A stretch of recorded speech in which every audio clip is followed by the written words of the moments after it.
the Prophet sallallahu alaihi wasallam, he encouraged that we make full use of our masajid.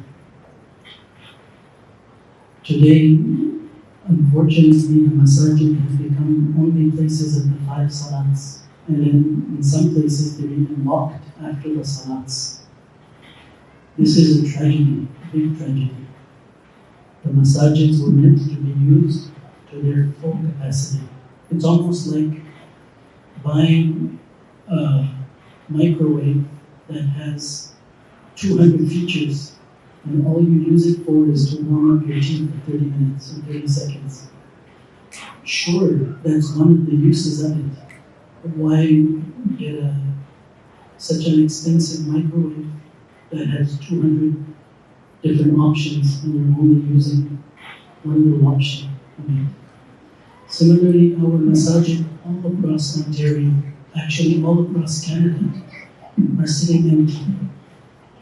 From Fajr until 5 o'clock.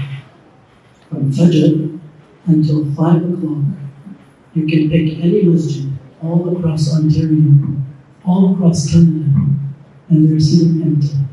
You have some old chachas who come for Zuhr Salat, some old individuals who come for Zuhr Salat, and then apart from that, then the evening maktab program begins. And even the evening maktab program generally runs for about 2 hours in the evening, maybe from 5 to 7, 5:30 to 7:30, and then that's it. And some masjids even don't do that. All they're doing is a Sunday school or Saturday school. The heating is being paid, the electricity is being paid, the water is being paid, the rent is being paid. Some of the buildings are fully paid off even, and the masjids are sitting empty. We have begun to make a concern with the communities that are around the masjid and say that just like maktab is our need, similarly, our children's educational needs are also our need. It is not that we should go to the masjid to learn deen and we should go to the non-believers to learn our dunya. How? If our masajid are so incapable to teach us what it takes to be able to earn a halal livelihood, then all the masjids have failed. All the masjids have failed. Because, my beloved and respected listeners, it is a command of Allah and it is a fariḍah. طَلَبُ كَسْبِ الْحَلَالِ فَرِيضَةٌ بَعْدَ الْفَرَائِضِ. To learn and acquire the tools of earning a halal livelihood is a command of Allah. Fariḍah is a command of Allah. بَعْدَ الْفَرَائِض. Of course, in sequence after other commands of Allah. How can somebody say that the masjid is not a place to teach these things? لَا حَوْلَ وَلَا قُوَّةَ إِلَّا بِاللَّهِ. How can someone say masjid is not a place to learn language, for example? When Allah says, I sent every Nabi and made sure he knew the language of the people of the country he did. وَمَا أَرْسَلْنَا مِن رَسُولٍ إِلَّا بِلِسَانِ قَوْمِهِ. And we say no, masjid only teach Quran, Aqidah, Fiqh, Seerah, Akhlaq, and English and language. ये masjid का मौजूद नहीं है, ये बेदीन है, ये तो दुनियादारी है. अस्तग़फिरुल्लाह अल-अज़ीम, दुनियादारी. Where did we come up with this dunyadari? So learning the language of the country of the people we live in so that we can articulate and communicate and earn a halal livelihood is a part of deen. And that should be learned inside the masjid. How can someone say learning math is not a part of deen? How can someone say learning math is not a part of deen? How will we understand the masail of zakat without knowing math? How will you understand the masail of mirath, inheritance, fractions, and percentages and ratios without knowing math? And someone saying learning math is dunyadari, shouldn't be done inside the masjid? How? The greatest mathematicians were Muslims. And where did they learn that math? In the masajid of Spain. In the masajid of Spain is where they learned that. Math was meant to be learned in the masjid. Language was meant to be learned in the masjid. And how can someone say knowledge of our body and knowledge of our universe is bedini? Allahu Akbar. When Allah says, وَفِي أَنفُسِكُمْ أَفَلَا تُبْصِرُونَ, Allah says you should ponder on the creation of yourself, the whole system of the human body, the biology, the cells, the division, and all of the biology related to this. And someone says, this is dunya. Astaghfirullah. Learning about our universe. Allah says that you should ponder over the خَلْقِ السَّمَاوَاتِ وَالْأَرْضِ لَآيَاتٍ لِأُولِي الْأَلْبَابِ. That is why, my beloved and respected friends, we have been requesting the managements of the masajid to reconsider what is their understanding of deen. And maktab is not the only need of the community. And definitely 5 times salat is not the only need of the community. The need of the community today is that every empty masjid that is paid for by me and you, we paid for those masjids. We donated to those masjids. We are paying the rent for those masjids. We're paying the heating and hydro for those masjids that are sitting empty. And who's using it? Nobody. And our children are. That is why we have been requesting every masjid and musalla, as much as they understand that running a maktab is a part of a need, it's not something extra and above. Anybody who's running a masjid knows have a maktab also. Masjid, maktab, they go hand in hand. We have seen by our observation, and like the brother introduced himself, he's been here, since the 1960s, and another brother says he's been here since 50 years. I might as well just say, we've been here in Canada since 1505. In 1565, my great-great-grandfather, Thomas Willett, was the first mayor of New York City. Canada is my home. America is my home. This is us. So my beloved and respected friends, it's not about that, we're just going to go back home or we have to figure it out. And my beloved and respected friends, we are so thankful to the government of Ontario. May Allah bless them, may Allah reward the government of Ontario so much. They have made establishing an Islamic school in the masajid easy, like this. You know what it takes to establish Islamic school in your local masjid? Your local masjid, wherever your local masjid is. All your local masjid has to do to establish an Islamic school this September. Your local masjid or musalla, wherever you live, anywhere in Ontario, your local masjid and musalla, what they have to do to establish an Islamic school this September, if they want, number 1, they need to make sure that you have 5 children over the age of 6. Does that sound difficult? How many children? 5 children over the age of 6. Do you think your masjid and musalla can achieve that? Raise your hand. Easily. Your masjid musalla can achieve that. And people say fees. Islamic schools so expensive. Yeah, an Islamic school will be super expensive if you buy a big building and run it in a huge big facility and try to run that kind of a school. But if you get rid of all the overheads,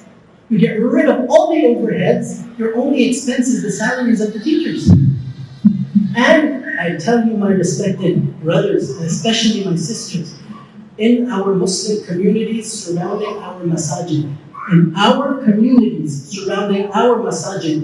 you know how many intelligent, very, very intelligent sisters we have in our communities that have done degrees back home, wherever they came from? They may not have gone to teachers' college here in Ontario, but they are smart people. They have masters, they have degrees, they have diplomas, maybe from India, maybe from Arabia, maybe from Bangladesh, maybe from Pakistan, maybe from whichever country they came from. They are smart ladies and they're living around our masjid.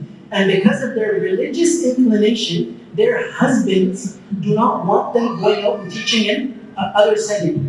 And they're not the main breadwinners of their home. So they are happy and satisfied to do the service of deen and the khidmat of deen and to help out the masjid and to help out the community at a much, much less than what it would. And may Allah reward our ladies for that. May Allah reward the sisters for that. May Allah bless the Muslim sisters of our community who have that love for their children and the children of the other people in the community.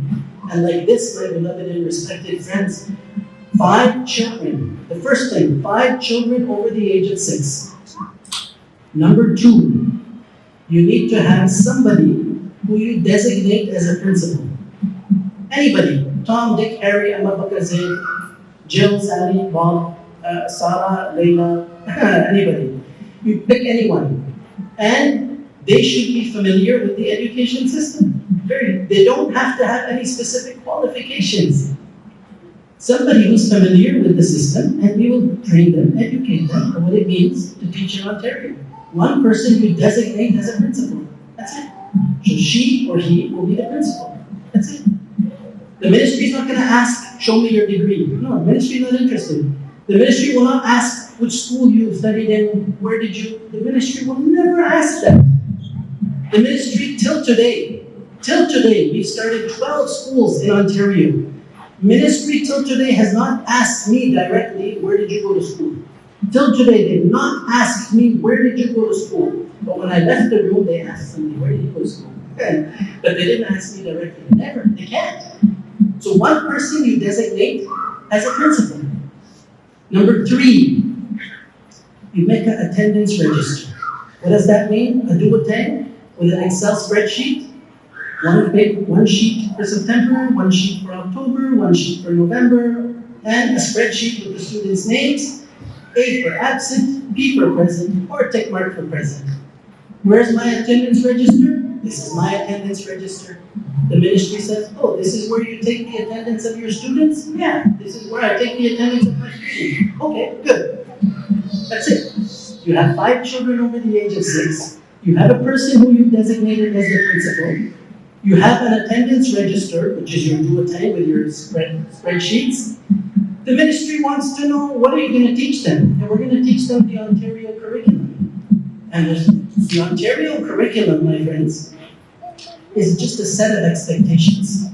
By the end of grade 1 in math, the child should know this. By the end of grade 2 in math, the child should know this. These are just PDF documents. We say we're going to be using these curriculums. And it's totally up to you as a parent, as a teacher. You choose how much of it you want to implement.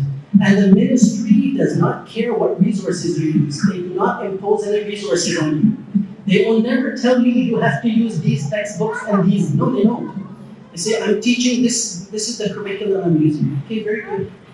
Okay, so you tell them, I'm teaching the Ontario curriculum. These are the PDF documents that I'm using. Number 4 or 5, are you going to be issuing report cards? Yeah. I'm going to be giving a progress report in the end of October, a first-term report card in March, and a second-term report card in the end of June. And the templates for those report cards are given to you on the Ministry of Education website. You just download it. It's an Excel spreadsheet. You get somebody who's IT savvy to be able to make the cells populatable so that you can populate the cells. That's it.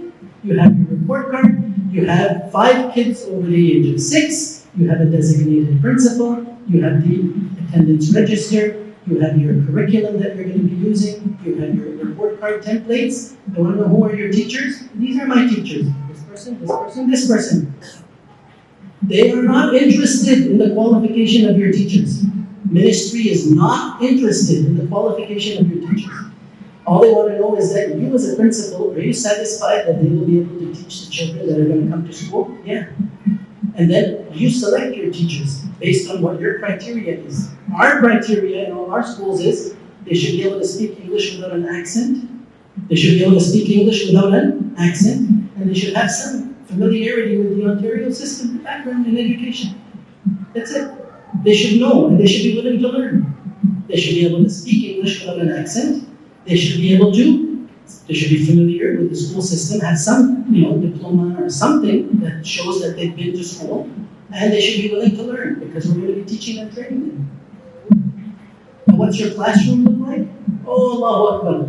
The ministry doesn't care what kind of chairs you sit on. They don't care what kind of tables you use. They are not interested in your smart boards. I swear to God, they're not. The ministry, even if you come, I tell you, when our school, Maulana Asif is here, when the high school inspection happened at his school, the Ministry of Education at that time, we were very low on resources. We were using the, partlas, the partla, that they call the Quran benches. We have the Maktab Quran benches. The Maktab Quran benches, that's what we're using. A whiteboard on the wall. And we didn't have any extra chairs or tables in the building. The ministry inspector, what he sat on? An upside down milk crate. I still remember the color, it was green. A green milk crate. And he sat and he did his inspection sitting on an upside down milk crate. And after the inspection, he came to the office and he said, I have inspected about 20 other schools here in the GTA. He said, I wish you would train and prepare the other teachers of these schools the way you've prepared these teachers. I am so satisfied. And he gave them approval for 2 years, which is the maximum you can get at a time. The ministry doesn't care about your tables and chairs, your expensive smart boards, and your expensive school desks. You can run the way you do maktab. You know how maktab happens in the masjid? How many of you have seen a maktab in the masjid? What do the kids sit on? Tables and chairs? Not usually. They sit on the floor and they use a bench. If you can learn Quran, if you can learn hadith, if you can learn akhlaq, aqidah, fiqh, and seerah sitting on the floor, why can you not learn English and math sitting on the floor? Is English and math better? Or is Quran less? Or is there a difference in learning? No, we don't believe there is. We believe that if you can teach maktab sitting on the floor, you can teach English, math, science, social studies, art, and gym also sitting on the floor. And our belief is that the smartest people in society, the greatest contributors in science and math, they actually sat on the floor.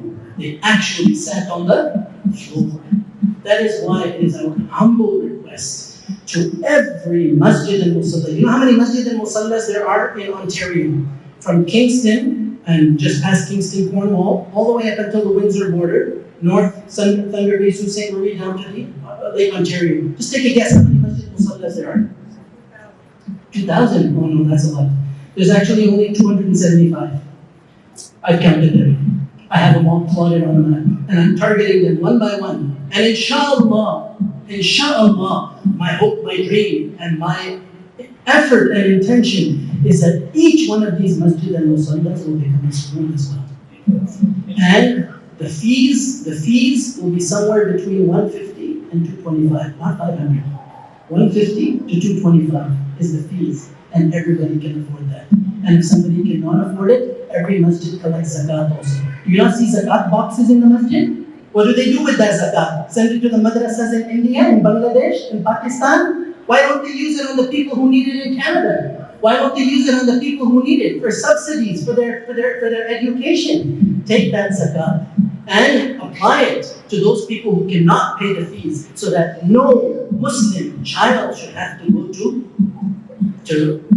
there. Because Allah says that all the people of Iman, you should be with each other.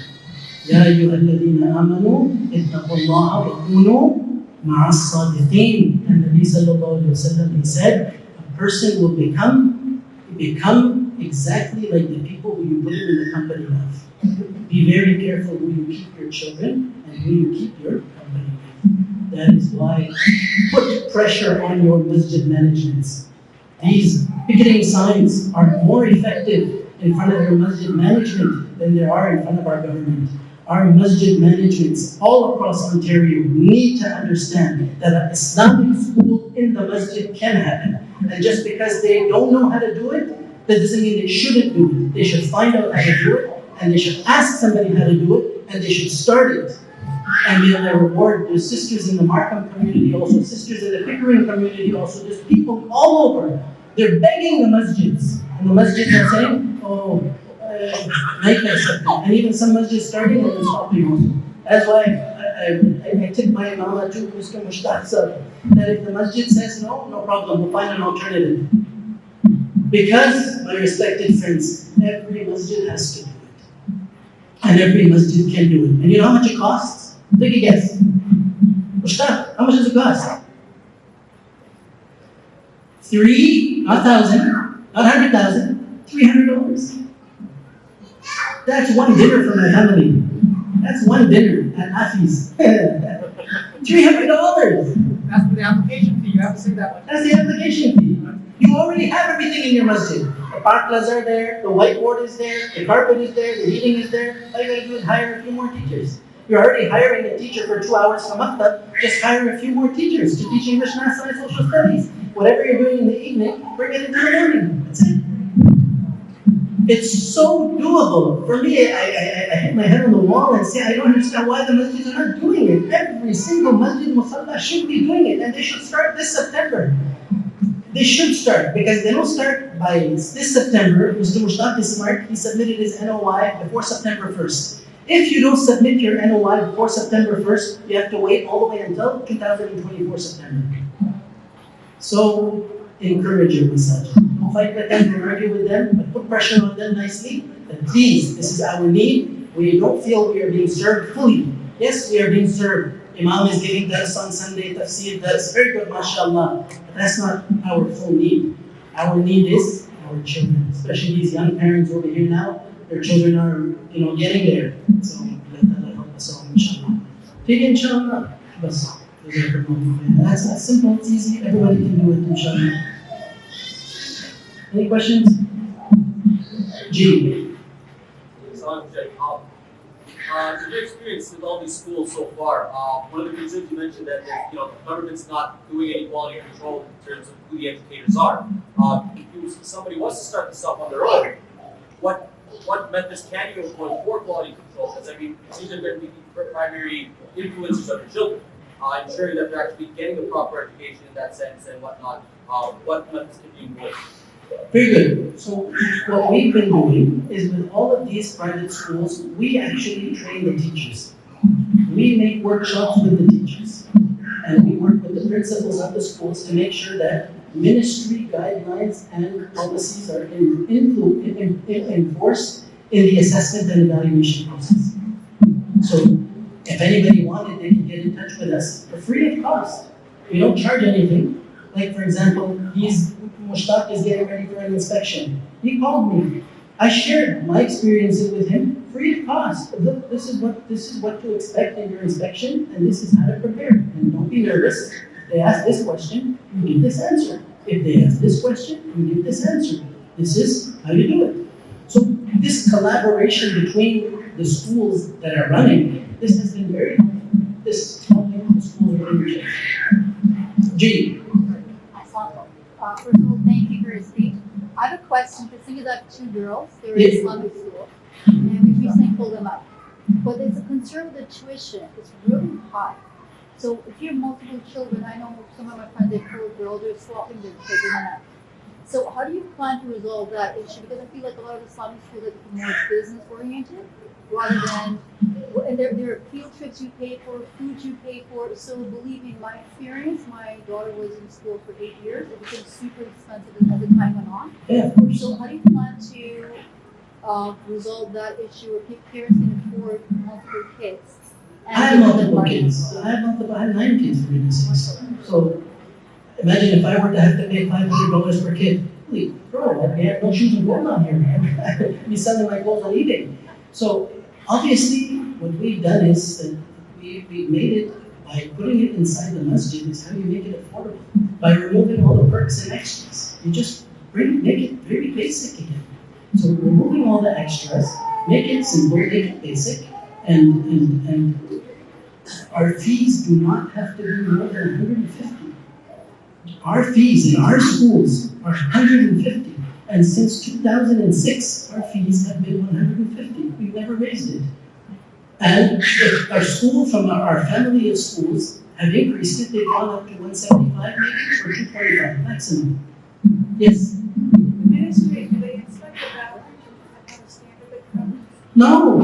They don't look at your library, they don't look at your computer lab, they don't look at your gym, they don't look at your kitchen, they don't look at your bathroom. They only watch you as a teacher. And are you doing what you said you're doing? That's it. That's the Ministry of Education. Yes. High school is different. Yes, high school is different. High school, the Ministry of Education is more involved because that involves credits. So in high school, the teacher training is much more stringent, and that I personally do, me and Maulana, personally train the teachers to the whole assessment and evaluation process that's required for a principal to grant an Ontario credit and a secondary school diploma.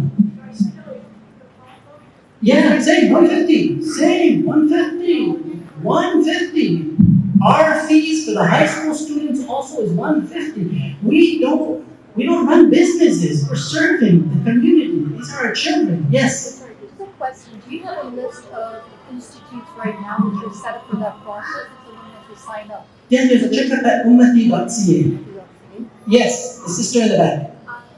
So, as much as I want to send my kids to Islamic schools, I have one question. Yes. For example, my oldest daughter, she's dyslexic, right? I have two other children that are hard of hearing. Yeah. Quite big. So I lose a lot of resources when they're not going to public school. Correct. So I don't know if there is, if anybody here knows, or if there is a way to get, because they need those services. Yes. You know, they Yeah. need the extra resources for those type of difficulties. Correct. If they're not your average student. And as Exactly. much as I want to give them the thing, I need them to be able to Have the survive. resources. Yeah, so parents like yourself who have the children that require those additional resources, they are kind of in that crunch in between where the Islamic schools generally cannot afford all those resources that are available in the public system. Technically, they're government provided resources. Yeah, they don't provide them in the Islamic school or private school settings, not just this private Islamic school settings. Yes. What does it take to pass the fire regulation to run a school? The Ministry of Education is not interested in the fire regulation. That's a building code. So every masjid already meets the fire code. Every existing running masjid musalla already meets the zoning bylaws, and it already meets the fire code and the building code. So we don't have to worry about that. Yes? So supposing that I was to try and open this in my basement, could I do that? No, because in your basement, you're not allowed to have more than 5 children. If you get 5 children or more in your basement, the municipality will come and issue a bylaw infraction saying that you are now running a school in a residential area. Okay. Yeah. Do these private schools then get some sort of subsidy or funding from the government? No, and we don't want a single penny from the government. When I met with the Catholic school board, I was buying furniture from them. This is going back maybe about 15 years ago. I was buying some school furniture from them. The Catholic school board deputy, I went to their head office to buy the furniture to pay them over there. You know, they said to me, a long time ago, we used to be like you. We used to be practicing our religion. He said, then we made a big mistake. I said, what? He said, we took government funding. He said, the moment we took government funding, then we lost control of our schools. Now it became public. So the last thing on earth we ever want to do is take any money from the government. We want to stay away from their money, let them use their money for their own stuff. We don't need their money, inshallah. Allah